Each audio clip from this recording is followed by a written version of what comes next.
Nobody believes. Nobody believes. Do you believe? Do you believe? I believe we're Yes, live. we are live. Everything looks good. So, in just a little while, Terry and I will continue our ongoing conversations to prove that we absolutely don't know a thing about what we're doing and how we're doing it. At the top of the hour, that will take place. But right now, we've got a few minutes to chill and relax. And Terry, how you doing?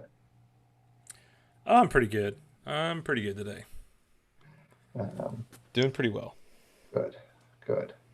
I hope everyone else is doing good. Just by the way, our conversation today, we hope, will be focusing in on a little known thing called writing, a little practice thing called writing.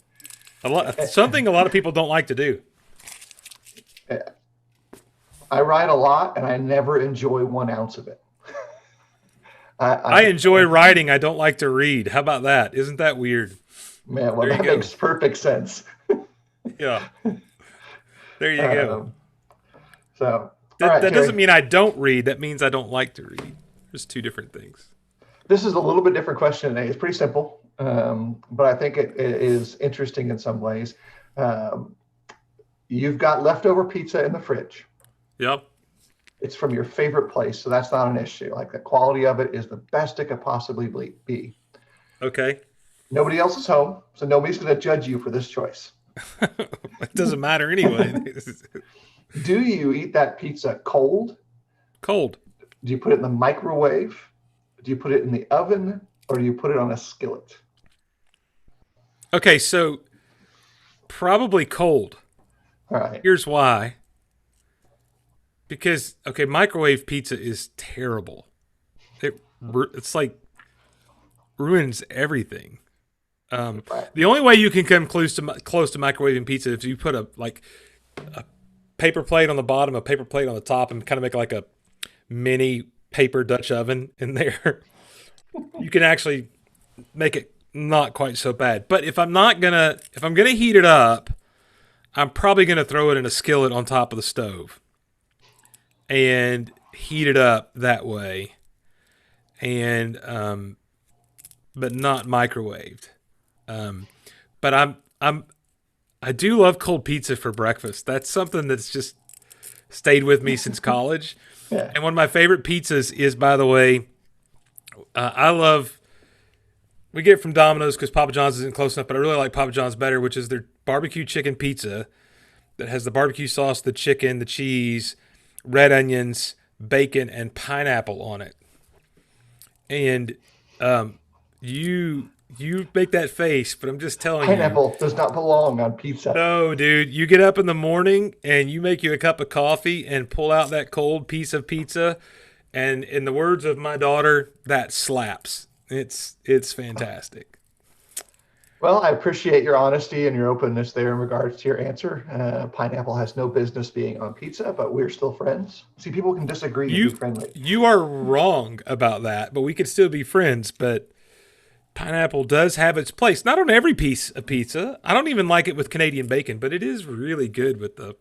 Just adds a little sweet kick to the barbecue. It's really good. By the way, Luke Adams says that's gross, Terry. Well, we're going to So, talk about Luke in a minute. So hang on, Luke. You payback is coming, baby. Payback is coming. but it's good to see everyone here joining us. By the way, my answer is really simple. If it is the best pizza of all the pizzas, I'm going to put it on a skillet. I'm going to cover it with the lid, and I'm going to bring it up to temp that way. Like that's pretty much my standard go-to. That's the best way to control the reheat, isn't it? Yeah. Skillet with a lid. Cast Um, iron skillet, preferably, just for for, me. for some reason, my lovely wife has banned the presence of a toaster oven in the house.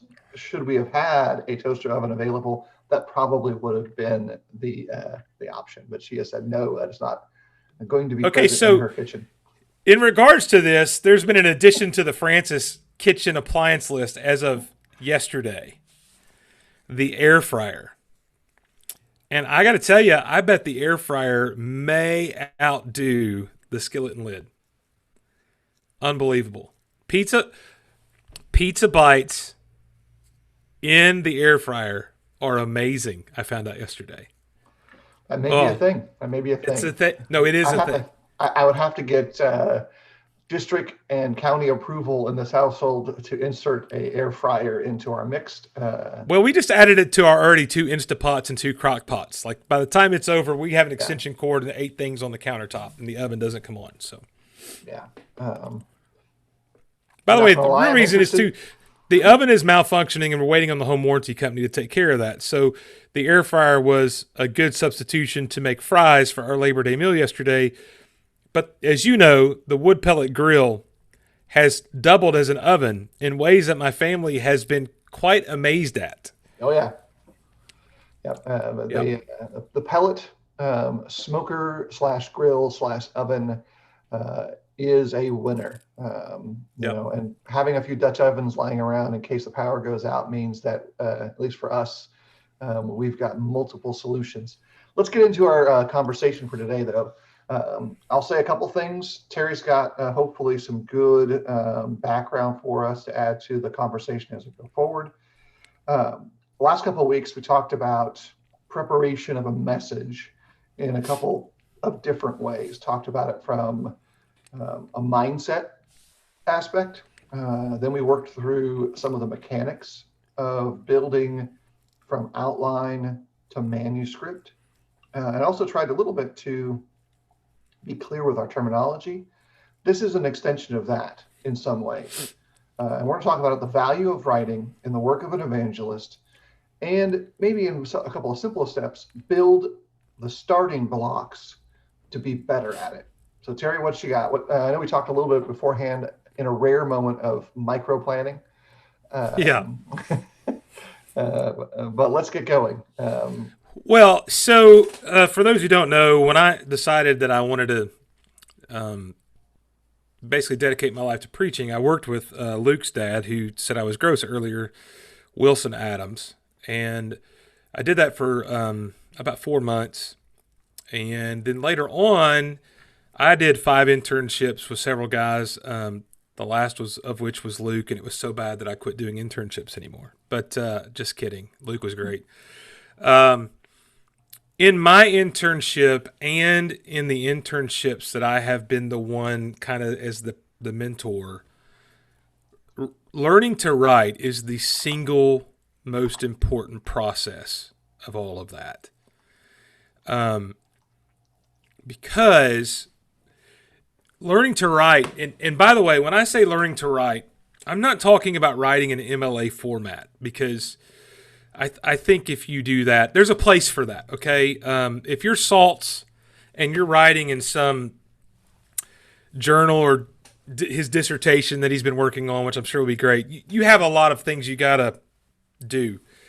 But when you're writing for a bulletin article, you don't follow MLA standards, and you don't write the same way. At least you shouldn't. And so if you learn to write a bulletin article in a way that can draw the audience in, that can actually make people read, because here's one of the other things that preachers know about bulletin articles. It's kind of busy work at the end of the day.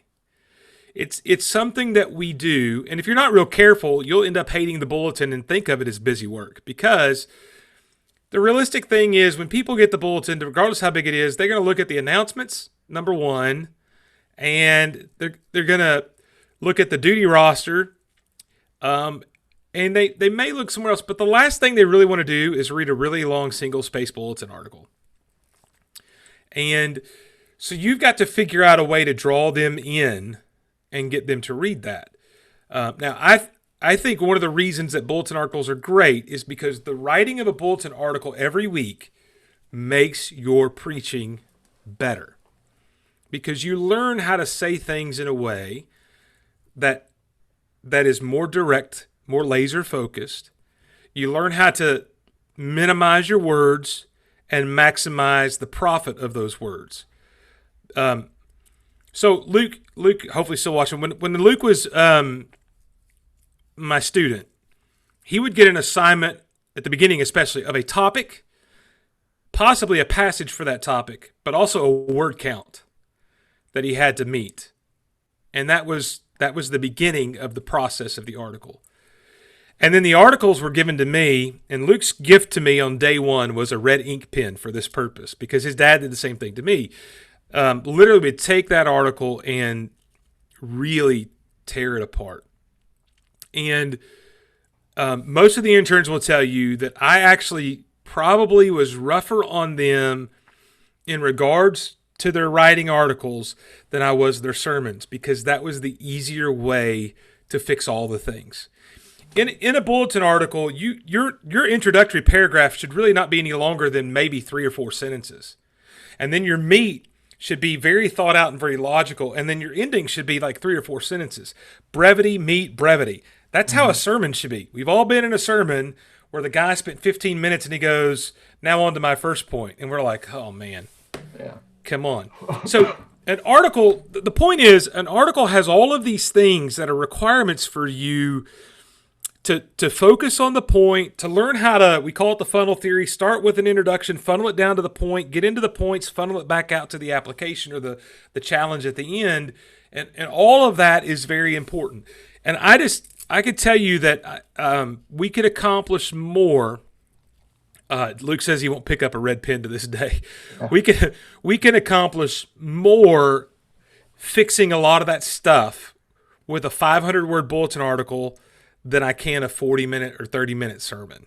And at the end of the summer, every time, most of the guys would say the writing was what really changed their ability. And, Luke jokes about the red pen. I know, I don't know if this person ever knows this. I know that there was a guy who was really convinced he was really good, and he was. But in the first couple of weeks, he got so frustrated with his articles and how they were torn apart, he scanned them in and sent them to another couple of preachers asking why in the world I was being so picky. And the reason why I was so picky was that was the training ground to figure all this stuff out. So let me explain a little bit more, and I'll let you go from there, because you kind of asked me to just talk forever. In an article, you figure out how to write transitions from paragraph to paragraph. In an article, in a paragraph, you introduce something, you figure out how to support that, usually in a triad, whether you realize it or not, that you kind of give 3 supportive points to the subpoint. In an article, you realize you don't need 8 passages because you don't have room for that 1 or 2 is just enough, which, by the way, is the same principle for preaching.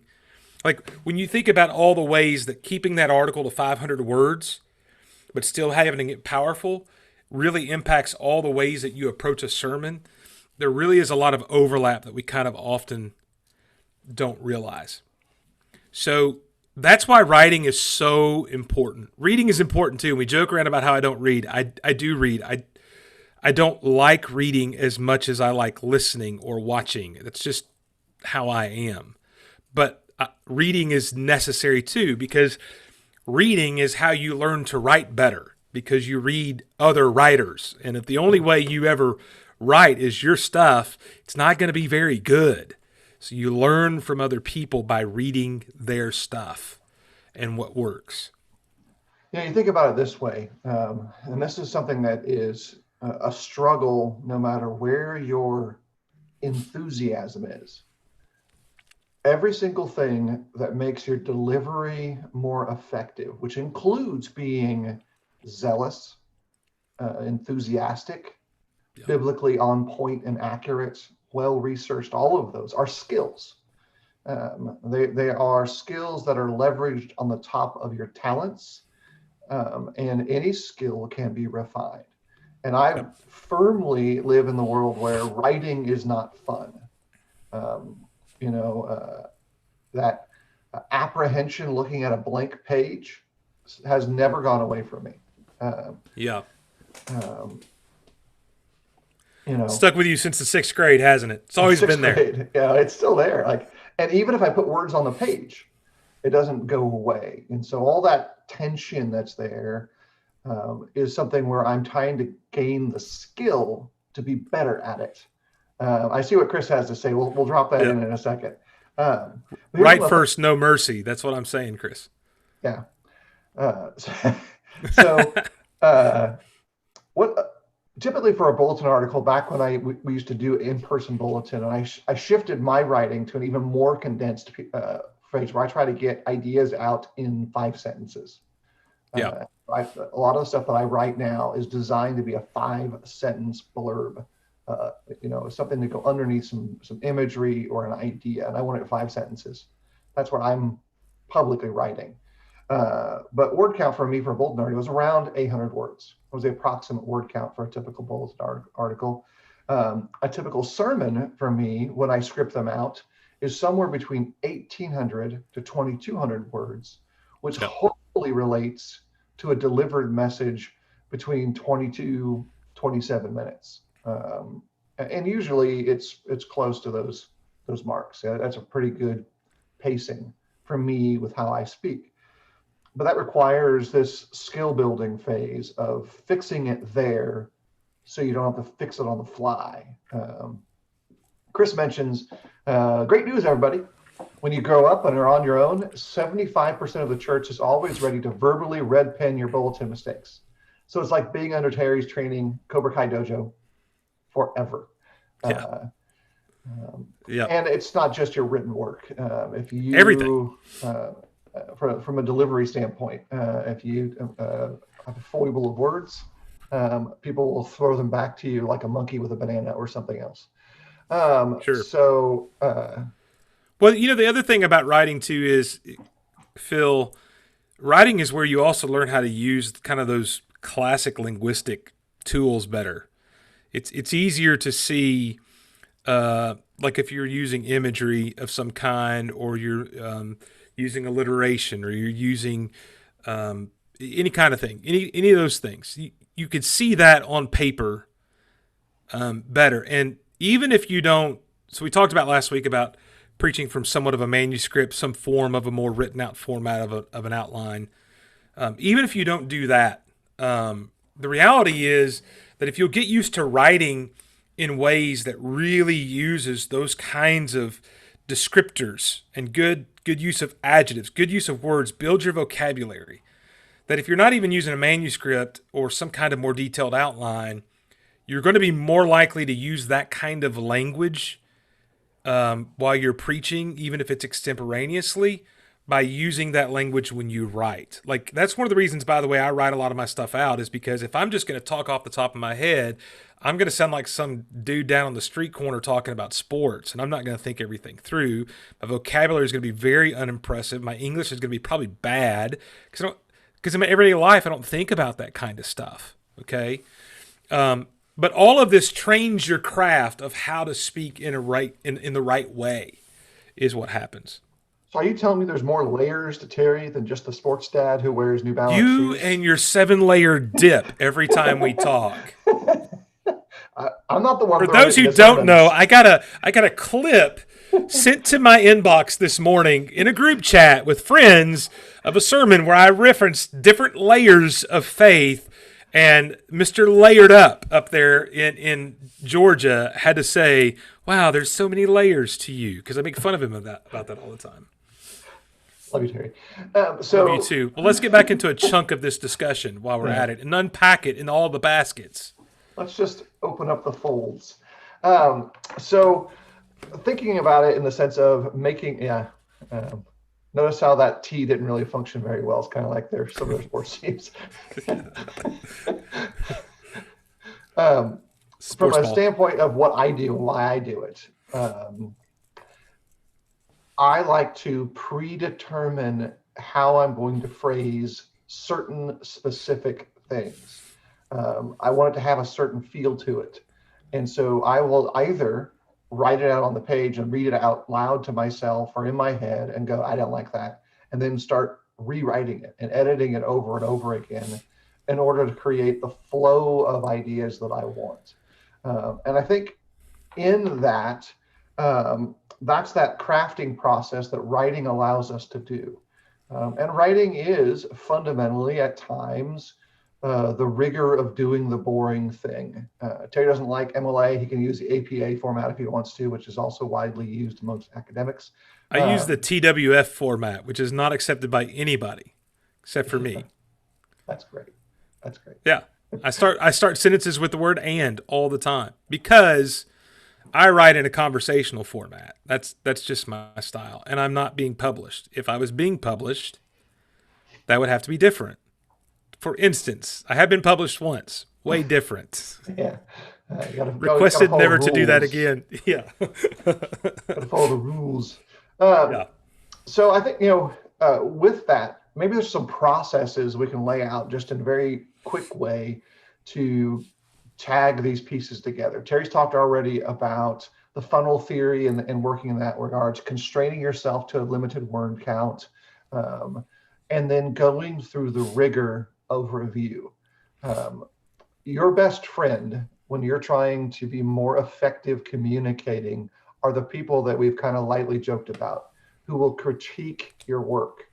um, they become a close friend that's better than a brother if they do so with a clarity of point. Like, they don't just say this is bad, they say, hey, you wrote it this way, could I suggest that you consider this because it might make it more clear.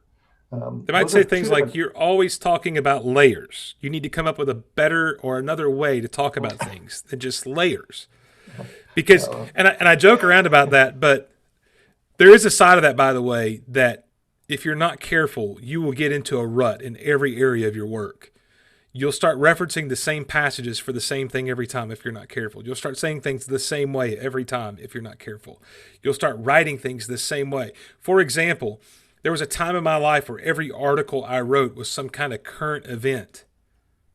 And at some point, you got to break out of that. You can't always do the same thing. So if you're a guy that always writes academic articles, you need to step out of that field and you need to write something that's more current event. If you're somebody who writes always a personal experience, like every article starts off with some story about you and your family, stop. Write an article that has nothing about your family in it. When you find yourself getting into a rut, you have to pull yourself back out of that rut to expand your ability to do more things. And that's more visible in your writing, by the way, I think, because you actually see it on paper. There's something to that, reading it off a piece of paper versus, because we don't go back and hear ourselves. That's the other thing. No, very few of us go back and watch the film. yeah. So And it's painful. The film's always painful in that regard for the spoken side of things, for lots of very important and specific reasons. yeah, And Terry's right. I catch myself, public speaking wise and writing wise, and in even these conversations, if I notice that I've picked up an unintentional catchphrase, I will do one of two things with it. Thing number one is own it. Let's go back to the garden. I own it. 100% copyright. I own it now. Or there was a phase where I was saying accurate all the time as answers to things. And I'm like, I need to adjust my conversation in teaching and speaking to not make that be, in essence, a catchphrase. yeah, Um, there's nothing wrong with those repetitive phrases if they are actually accomplishing the goal that you have in mind, but they should not be the only thing that's in your quiver of ideas. yeah. It's in Toastmasters, there's a guy whose job at every meeting is not only, he's the ah counter, the grammarian. His job, though, is not only to count the ahs and all the things you say that are fillers you shouldn't say, but his job is to catch those catchphrases. Mm-hmm. And sometimes it may take 3 or 4 speeches for you to have a guy go, I've been here for 4 year speeches.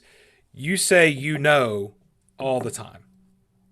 Or you say, in other words, all the time.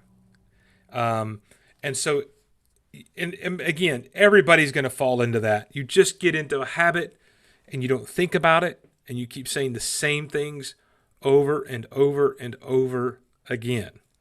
And writing helps with that. A good friend, like Chris talks about, have somebody come to your mass service that's not live streamed, so you sound smarter at the next service. It's important to do that. To have people who will just go, "Hey, you could say this better this way." Yeah. And by the way, Tony Sellers is an excellent person to do that. He's been at services where I preached before, and it's a rare, unique combination to see that benefit for both Chris and me, because knowing Tony may be better too.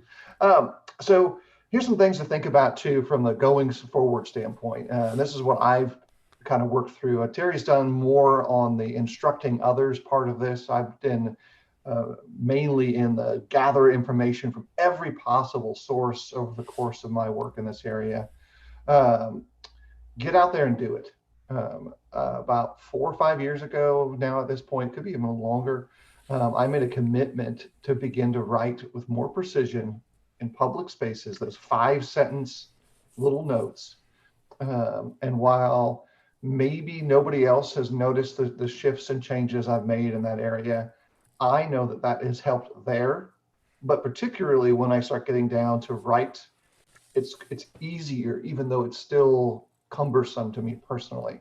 And that process of getting there and doing that weekly work, challenging yourself. Okay, this week I'm going to write 5 of those things, these little 5 sentence things. Next week I'll write 5 more, and get into that practical realm of it. You will improve. And so, like, Yeah. I'm encouraging you to get out there and do it. So when Phil says 5 sentences with a graphic, he's talking about social media. Mm-hmm. That's what he's talking about, because we're both focused on that highly. And so here's the thing. I think it's like Phil says, you've got to do it. So if you're at a place that doesn't have a bulletin, then that means you've got to step up somewhere else in the writing. Because if you just abandon writing, that's a detriment to your work. So then put an emphasis on social media. If y'all don't have social media accounts, do a blog. Do something to give yourself a writing outlet. If you don't do that, write an email to your congregation once a week. Pick Tuesday or some day and have an email and do a word count, and that becomes kind of a form of writing. You need an outlet of some kind to force you to do some writing. And again, one of the advantages of the writing is that, unlike speaking, once I speak, it's out. Like, I can't review that. I can't take it back. I can't change it. I can't edit it. But in writing, you have all those possibilities. So when Phil writes his 5 sentence social media post, he doesn't just bang out 5 sentences and hit enter and go away.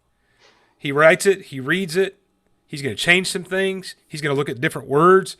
He's going to try to figure out, okay, and he might even have somebody else read it, like in his family. He may have Jill look at it and go, does this get the point across? Like, you have that ability to do that. And that's what makes it such a great activity. But you have got to create for yourself some kind of outlet for writing, because it's too important not to do. And I would say it's important to challenge yourself to write in a variety of ways. To do the 5-sentence social media post regularly, but also to have to do the 500 to 700 word article. To come up with a list of different topics that may need to cover, both current and sometimes just standard topics. And to force yourself to kind of do a balanced approach to all of this, which will give you a balanced approach in your preaching. And I think that's one of the things to kind of keep in mind by all of that. And one more forward-looking thing. The quicker you get into the habit of building these steps of production, the 5 sentence blurb or social media type post, which also could be in an email, by the way. Yeah. It's a perfect length for a quick email encouragement. Can also be part of an 800-word article, can be part of a 2,200-word sermon manuscript, can be part of a larger work down the road. And the more work you put into making each of those things good, when you begin to pull them together, you can take those pieces off. And so maybe you start with, here's my outline, and I've outlined stuff, and then you built your sermon. And you pull from your sermon, this is now going to be a post. It's going to be maybe on Twitter or social media. And then a year down the road, you come back and you're back on the subject again because of a different need. And you're pulling all that together to create the new thing. And so you're, to quote the elder Edwards, Johnny Edwards, you're making the most of your work, the most of your material. So your sermon can be an article, your article can be a bulletin, your bulletin can one day become a sermon. You're leveraging, again, like I said earlier, your skills on the foundation of the talents that God has given you. Yeah, and if you don't like writing, here's a challenge for you to do this week, especially if you have a bulletin you have to do. Just go pick an old sermon and turn it into an article. Mm-hmm. Take an old sermon, pull the outline out, and condense that down into a well-crafted 500-word, whatever your word count is, article. And because that gives you the topic, that gives you a lot of your research. If you hate writing, a lot of your work's already been done. You're just taking the work you've done from a much more expanded selection, and you're going to narrow it down, and you're going to make it more succinct. You're going to put it in a way that people can hopefully take with them. So that's a common kind of activity to do, just to kind of give you a little bit more footwork to kind of start with the writing aspect from that standpoint. And other times you will take an article you wrote and turn it into a sermon. I mean, that's the other possibility there as well. Yeah. And all those things, then we can think through and find opportunities now to achieve our big goal. Our big goal isn't necessarily to be the best communicators. We are ambassadors for Christ in the broadest sense. And so we want to make sure that we're accomplishing that big goal. That big goal is to show, lead, and encourage others to consider the kingdom of God, to compel them to be part of it. I'm going to drop a comment real quick from Shane, and I've got a question or two as well. We'll see about that. I've tried to do in anything I write, or one thing I've tried to do in anything I write is to read it out loud as I go, and again at the end, so that my speaking voice and my writing voice are consistent. That makes the work usable across speaking and writing platforms. And if you are more comfortable speaking than writing, as I am, that helps to bridge the gap from Shane, otherwise known as Mr. Holmes. Happy belated birthday, Mr. Holmes, by the way. Yes, indubitably yesterday. So I think that's a really important thing too. And that's something that I struggle with on my personal side, is that I know that I want all my writing to feel as conversational as speaking can be. Yeah. And I think that's a good process to make that happen, is to allow those things to take place that way, where you allow the conversation to sound right. And if you're really doing it for like the really important speech moments in life, then have someone else read it to you is another option as well, to hear another voice speak it. Yeah, so when we speak in conversations, we don't really follow the very tight, rigid rules of grammar. That doesn't mean that we just butcher the King's English, or in Alabama they say the King's English, but you don't speak in perfect grammar. And the same is true in writing conversationally. There's some rules when you're writing conversationally you kind of just ignore, okay? Not commas. Never ignore the Oxford comma. That is an absolute necessity. But things like starting the word with the word "and," which is a big no-no usually, don't worry about it. Making sentences shorter, that sometimes somebody could argue is an independent clause, is way better than having a 120-word run-on sentence.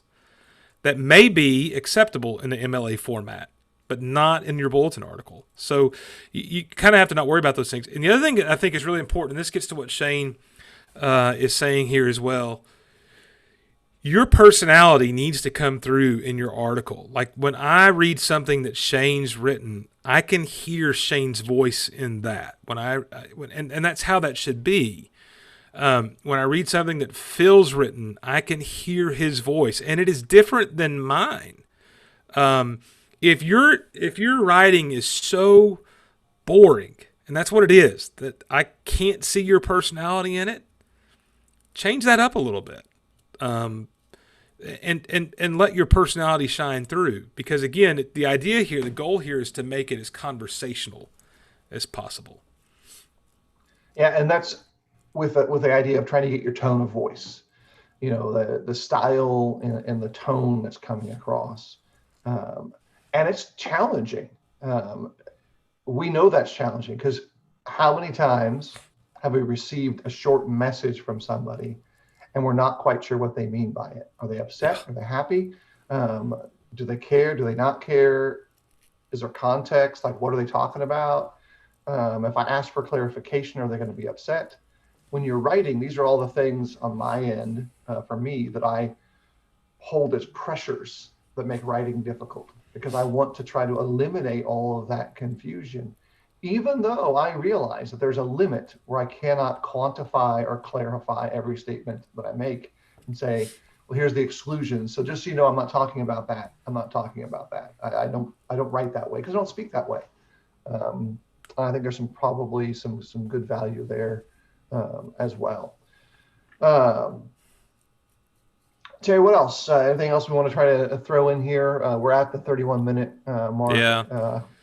Just, it goes back to the variety. One of the best friends of a writer is his thesaurus. Challenge yourself to use different words. Look in a paragraph, use the same word 3 times. You need to find a different word. Go to Merriam-Webster, which is just m-w.com. Click on their thesaurus, put in the word. You'll be amazed how many words come up. It's just simple things like that. Put some effort into it. Develop your vocabulary, and expand your ability to use those different things. And again, that will help. That will help you in the long run in every area of your work. Yeah. And here's another thing that you can do. If you're struggling in the process of trying to figure out how you do this, for a very small amount, you can hire someone now to take one of your sermons and have it transcribed. Now, here's the value to doing that. They're probably going to do an okay job of those low price point transcriptions, but then you can read through how you sound to the audience in the way that you feel comfortable. That's going to train you once you read that. I should write like this, or it's going to fix things. Maybe I shouldn't speak like this. Maybe I shouldn't use this form of construction. Salty. We have a salty experience showing, by the way. Oh, wait a minute. Hold on. We have a salt showing, which is unusual these days. Good. I think we're all right. Yeah. So we did talk a little bit about bulletin articles. That's what he asked. You may have addressed it. What do you think about bulletin articles? So I think there's a lot of merit to them. Although, Jared, what I said earlier was, just to catch you up, yeah, we realize half the people are not going to read them. And in that sense, it feels like wasted work. It feels like busy work. But the effort you put into that and the what this whole thing's been about, at least what I've been trying to emphasize, is there's a tremendous benefit from writing those bulletin articles to your work. They make your preaching better. They make your word crafting better. They make your vocabulary better. They make every part of your sermon better because you learn a lot of things through writing. If you don't have a bulletin and you've successfully gotten away from that, that's fine. We encourage you to find some other outlet for writing, whether that's social media posts, whether that's emailing your congregation once a week, something to challenge you in that area, because there's too much benefit to completely abandon the writing process. Yeah, I'll give my perspective to that. Most folks are not going to read bad bulletin articles. Most folks will read the articles written by the evangelist that's working with them because of the relationship they have with the evangelist. And so that's going to compel them to move and say, I'll read this, but they won't enjoy it. And so the optimum is to take that relationship, get better at it. And maybe not all of us are going to be Doy Moyer article writers. And I use him with a little bit of tongue in cheek, but also a little straightness. He's a very skilled writer in that medium. And so you're more compelled to read it because of its quality of message. The thing that I try to do, and this is a personal way of it, is to try to think about it. I'm not writing a bulletin article. I'm not also writing a 5-sentence blurb. I'm communicating ideas that are important to me and should be important to somebody else. And I want to do that well in any medium. And social media, video, in person, all of this, I want it to sound as much as it would be if we're in the same room and be me in all of those conditions. So yes, tacos will get discussed. And yes, sportsing will get discussed with Terry. And yes, whatever it is that Salts does will get done. It's usually some nerd thing. He just wants to lift heavy things. Let's just be straight. Well, look, on a bulletin article, here's a couple of things that, too, really play a significant role in whether people will read them. And the biggest of those is white space. Like if you go in and you cram in 10-point type 900 words in a space that could be a lot more inviting with 500 words at 12-point type, The reality is people aren't going to read the 900 words of 10-point type, but they will read. They're far more willing to read the 12-point type 500 words with a lot of white around the margins, with white between the paragraphs, with maybe an offset quote or a picture to draw the eye. You got to dress up your bulletin articles a little bit. That's what you got to do. So it's not just what you write, it's also how you dress it up. Sometimes you dress it up by leaving a lot of white space around it. And that's a difference, I think, that we don't think about from that standpoint. That's why, by the way, the comics are the first thing in the newspaper most people read. It's dressed better. There's more space. So, and Emerson mentions this about bulletins, and the people that read the bulletins do tend to be an older demographic, and they will hold on to those and they will read them. They're still the same people that get the newspaper on a regular basis, and by that I mean an actual newspaper, not online. So that's a great way to do that. Right. Rich points out a 3 to 4 minute max read for us short attention span folks. Keep in mind that 800 word article is might be double that. Mm-hmm. And so if you want to get the 3 to 4 minute guy, your first 1 or 2 minutes has to give them a reason to invest the next few minutes, just like anything else that you're doing. Shane Scott's comment, which I think is all I 100% Super. agree with. Francis Bacon, reading maketh a full man, conference a ready man, and writing an exact man. And I think there's, for someone like me who didn't love writing and still doesn't love writing, but now deeply appreciates writing, that's the biggest value. And one of the things that I think we're really trying to hone in now is that this will dramatically improve your communication.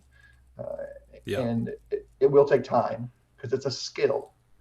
It's also a perishable skill. There's no muscle memory for writing, at least for me. Like I've got to keep working at it and refining it and thinking about it. I used to be amazed at the output of clarity of idea that Dudley Spears could do. It's not that I agreed with what he was writing. It's that the volume of his clear written work was so significant. But then I had to eventually recognize that he had spent years building that skill. And I needed to build a skill of equivalent use to me. So whatever ideas that I thought were important could be shared. And I'll continue that with Chris. He talks about it being older members who love them. That's absolutely true. For many of them, they hold on to the paper articles. It's a great way to connect with them, but it's not the only way. And not everyone is the same in that area, but it does seem to be that demographic is really strong that way. And so it's important to know. Many of them are shifting to their iPads and want those things by email. And so learn to be flexible in how you work with folks. I think that's got the bulk of our planned and unplanned conversation for today. We want to thank everyone for their participation. We love those comments. They make this dialogue much better. We want to preview something for for Thursday. Upcoming. The monster Zoom-a-palooza. Zoom. Hopefully Shane will feel up to joining us. Maybe we can find some chemicals to inject into him to turn him into Super Shane and be able to have the energy level to participate with us. But Thursday at the appointed hour of 11 Eastern Daylight Time. This thing is going to take a minimum of an hour. I just want people to realize we'll probably record there's no way to get that many guys on here. There's no way to get this many guys on there and do that in 30 minutes. Just not going to happen. The introductions alone will take half of that time. Well, what introductions? It's going to be a question and go. Yeah, sure. Yeah. Yeah. Here's everybody. We should all be in jail. Let's talk. That's Thursday at 11. Look forward for that. Hopefully it'll be really encouraging to everyone. Last shout outs, Terry, before we close off. I just look forward to seeing everybody on Thursday. I mean, that's going to be I'm looking for that because this is going to be a lot of fun. It's going to be a lot of fun to have all the guys together. That'll be our last Thursday study for quite some time. So we're looking forward to that. It'll be fun. Yep, should be great. Again, as always, if there's ways that we can be helpful to you in your work, the doorbell just Hello. rang. I think we had a delivery. By the way, here's a question for you before we go. How many Amazon boxes a day is the average at your house during quarantine? Not very many, actually. Oh man, start a school with a teacher. We're going 2 a day. 2 a day. Yeah. Yep. I think maybe it depends. Like if we're doing projects or something, then the number rose up. And there was a period of time where they were in a higher quantity, but maybe once a week. Yep. But everyone have a great day. If you got questions about the work or ways that we can encourage you, please let us know. Take care all.